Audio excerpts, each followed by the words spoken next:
Hello, welcome back to introductory lesson to standard form.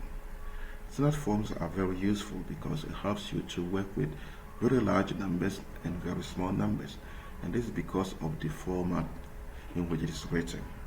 The format for standard form is a times 10 to the power n, and a is between 1 and 10, and I will explain the format as we go along. And these are quick notes that I need you to remember, and I will make a reference to them. So first, let's look at how do we write numbers in standard form. So we're going to consider numbers, positive numbers, or even numbers more than 10. Now I want to take you through some steps, and the same step is what you use for every single thing. First is consider this 5600 on the number place value chart. Now, since standard form will have two parts, first part is the a between 1 and 10, second part is the power of 10. How do we create the a? It means your a must always be digits made of this same number, but it must be between 1 and 10.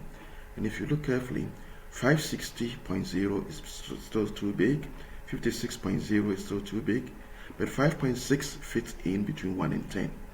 So we are trying to restrict this number to between 1 and 10.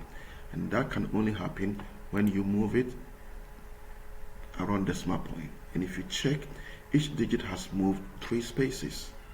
The 5 from thousands to the unit, 6 from the hundreds to the tens, and so on. And that movement is called positive movement. So our a value is 5.6 now. Now the other part of the answer is power of 10. To get the power of 10, check, it has moved 3 spaces to the right. That is positive movement. So your power of 10 will be 10 to the power positive 3.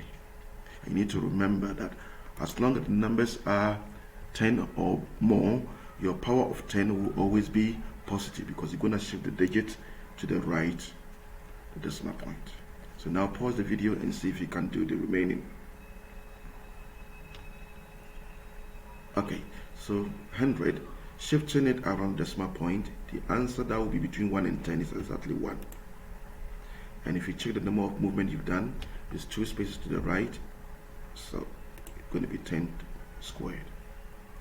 Now here, 479.5 is too big, doesn't fit the format, so the first format will be 4.795.